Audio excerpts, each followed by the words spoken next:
Now leads me to one of the questions which we've now online, and this is for a question for you both, and maybe you can take it first, Ajit, because it comes directly from what you were saying. What likely effects are we to see on the job market over the next 10 years as AI systems increasingly take on more work currently being undertaken by humans?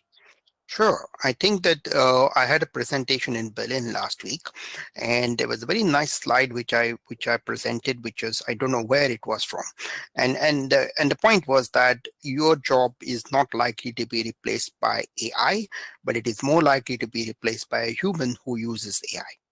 So I think that so what's going to happen is certain people are going to be able to use AI as a leverage.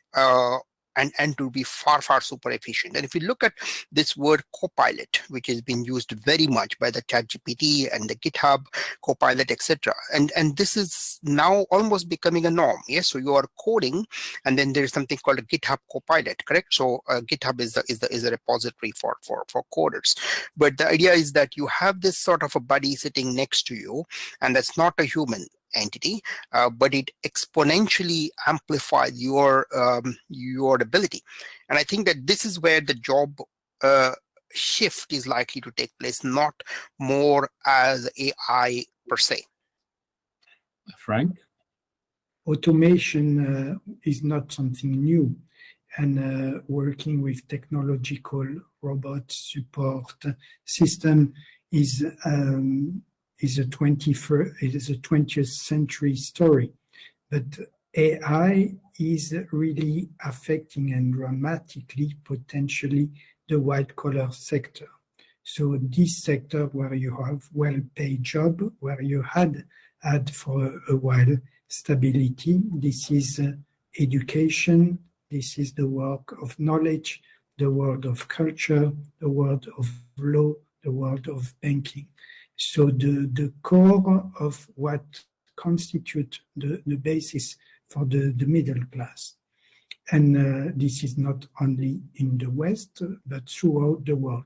So there is a potential redistribution within the middle class that comes with the deployment of AI in the next generation.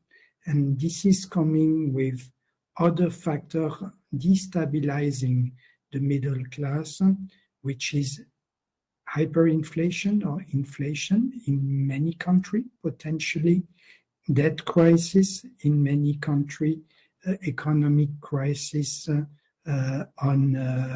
with impact on different bubbles of assets.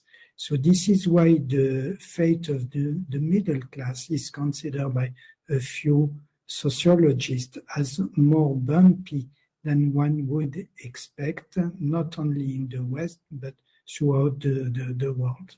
It means that people like us will be clearly affected. Some of our children will have more opportunities, some of our children will have less opportunities, revenue, and social reach.